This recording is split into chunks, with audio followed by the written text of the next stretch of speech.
Una de las cosas que más valoro en los vínculos es la reciprocidad.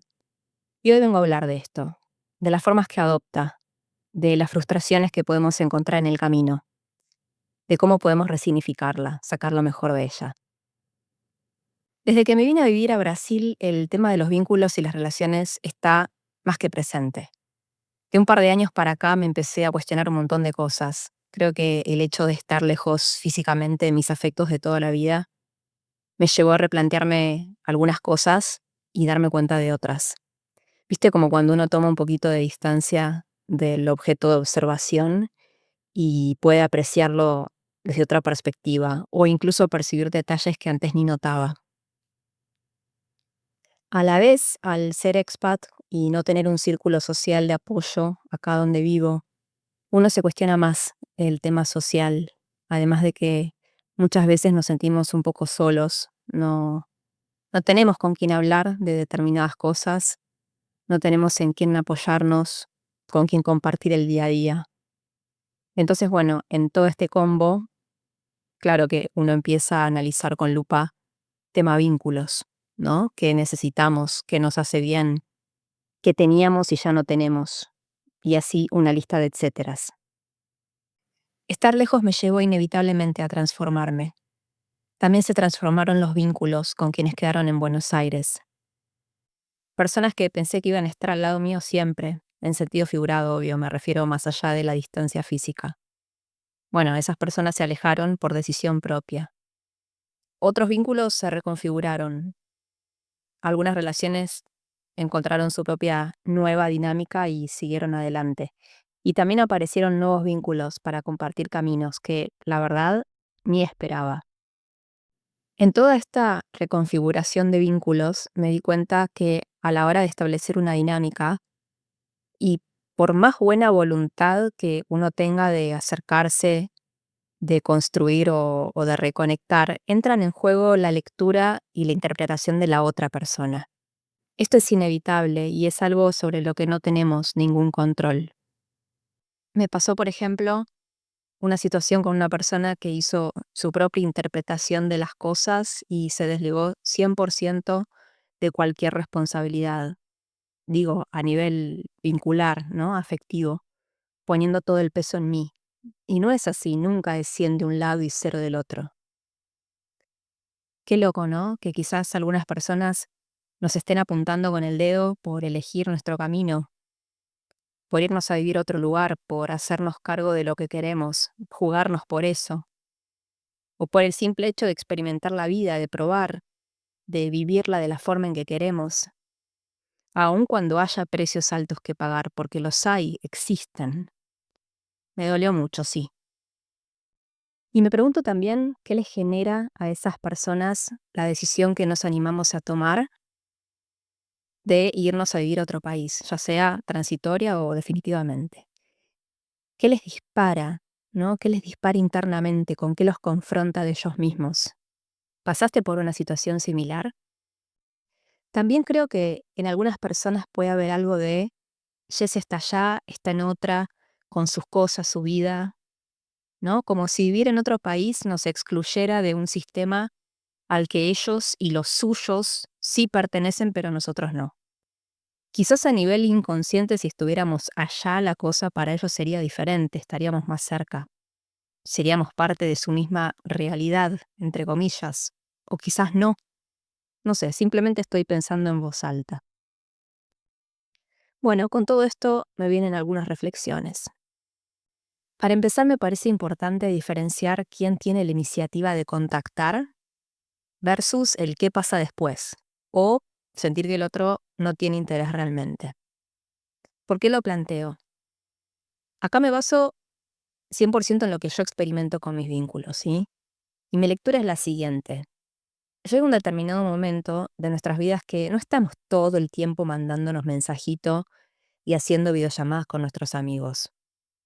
La realidad es que cada uno tiene su vida y el contacto pasa a ser un poco más esporádico, ¿no? Cada X tiempo. Hay veces en que tampoco existen instancias fijas de encuentro presencial, así cara a cara, tipo, nos encontramos todos los jueves a cenar. Obviamente, habrá quienes sostienen estos espacios y es hermoso, pero yo te estoy hablando desde mi realidad, que se ve potenciada por vivir fuera de mi país. Entonces, claramente no existe esta cotidianeidad de encuentros presenciales, ni tampoco estar todas las semanas hablando, ni siquiera con mis vínculos más cercanos, salvo unos pocos que sí son parte de mi día a día. Por eso estoy diferenciando las instancias de entrar en contacto versus el que pasa después. Una cosa es quién toma la iniciativa de entrar en contacto, porque sí, alguien tiene que tener esa proactividad de contactar al otro. Si no, el tiempo pasa y cada uno sigue en la suya.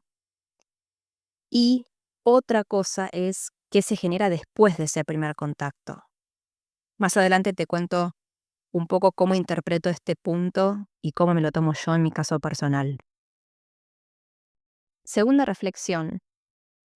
Creo que a veces no es que al otro no le importás, sino que tiene una forma diferente de comunicarse, de vincularse, de demostrar. Y si esto sucede con gente de nuestra propia cultura, imagínate cuánto más con vínculos interculturales, ¿no?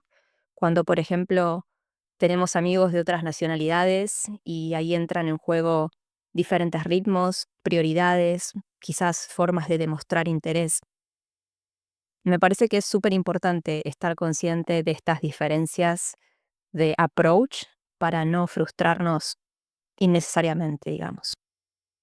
Al mismo tiempo, otras veces sí pasa que al otro no le importas lo suficiente y la verdad cuesta asumirlo. Me parece que es clave poder diferenciar entre una cosa y la otra para no autoengañarnos con expectativas de lo que podría llegar a ser, pero la realidad nos está mostrando otra carta. Tercer punto, me parece que está bien soltar vínculos que se sostienen solo por esfuerzo propio. A veces es así y hay que reconocerlo. Si dejo de poner energía yo, esto se va al tacho. Y sí, hay que aceptarlo, porque si no, nos vamos al otro extremo y caemos en esta de, ¿qué me está mostrando esto de mí? ¿Cómo puedo trabajarlo más? ¿Por qué me molesta que el otro no me contacte? Cuando por ahí simplemente se trata de aceptar una incompatibilidad en cómo se construyen los lazos, en las expectativas de cada uno. Verlo y aceptarlo es importante, y eso también es crecer, es evolucionar.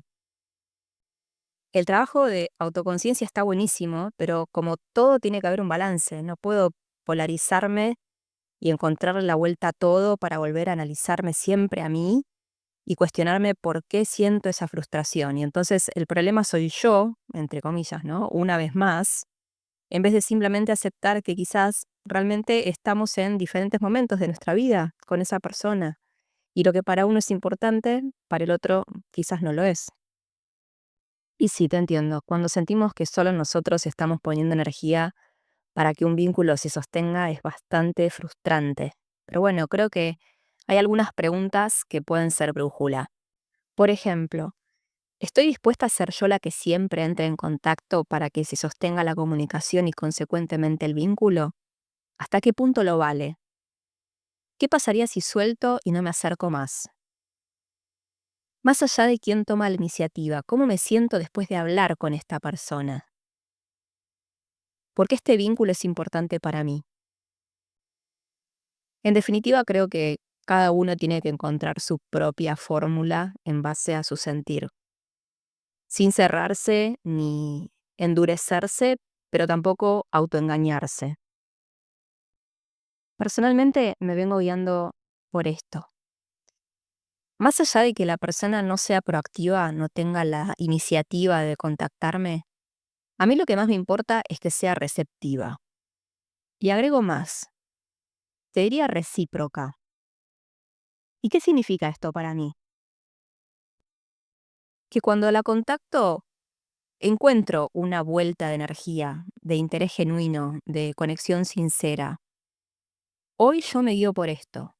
Con determinadas personas que son muy importantes para mí no me molesta ser yo la que va, la que se acerca, la que entra en contacto, saca tema.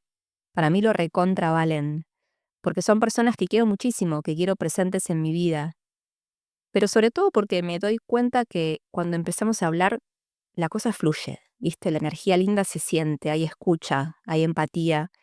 Siento que a la persona sí le importo realmente, más allá de que no haya tenido por ahí la iniciativa de contactarme. Y lo otro que siento, a ver si te pasa también, es lo siguiente.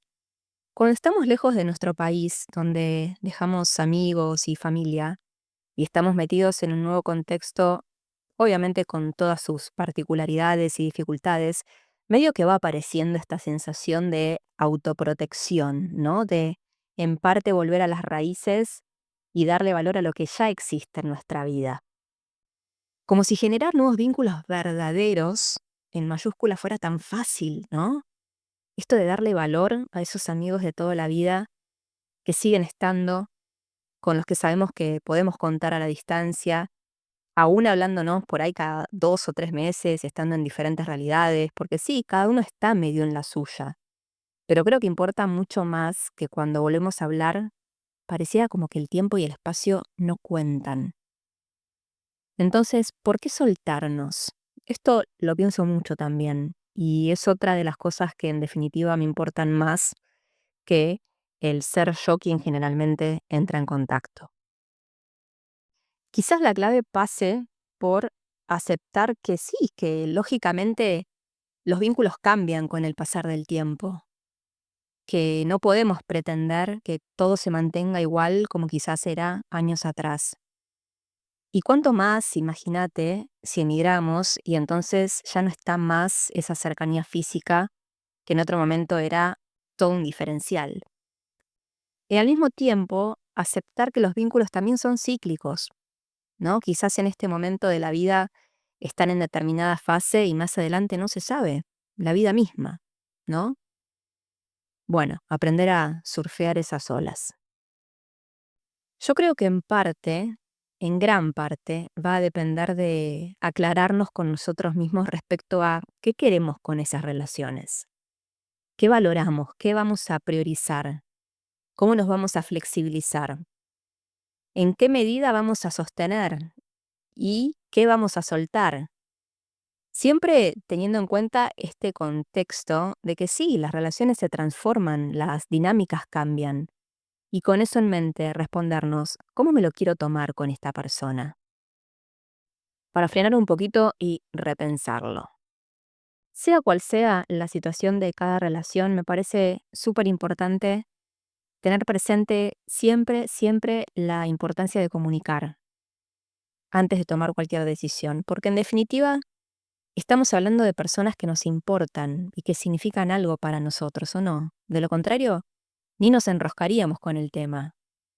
Entonces, clave, el otro no tiene por qué adivinar lo que me pasa o lo que siento, no tiene por qué prever qué me incomoda o qué necesito o qué expectativas tengo. Te animo a abrir una charla abierta y sincera con esa persona, sin acusar, sin prejuzgar, simplemente para poder comunicarle lo que sentís, lo que valorás, lo que necesitas. Obvio, siempre dispuesto a que el otro también te presente su punto de vista, sus necesidades y su sentir. Conversar por ahí en qué momento está cada uno, qué ganas hay, cuán disponible está cada uno para conectar. Me pasó, claro, de conversarlo por ahí con algunas personas y no ver cambios en la dinámica de la relación. Así que bueno, de a poco soltando. Y así seguimos. Espero que te hayas sentido identificado con este tema. Contame en comentarios qué te pareció, si viviste alguna situación similar con alguno de tus vínculos. Si sos expat, ¿qué es lo que más te cuesta de estar a la distancia y de sostener relaciones? Contame. Me encanta hablarte. Y si te gustó la temática y me venís escuchando, me ayuda mucho también que me dejes una reseña y una calificación de 5 estrellas, para que así llegue a más personas y podamos hacer crecer aún más esta linda comunidad. Gracias por estar ahí del otro lado y nos seguimos escuchando. Un abrazo y feliz vida.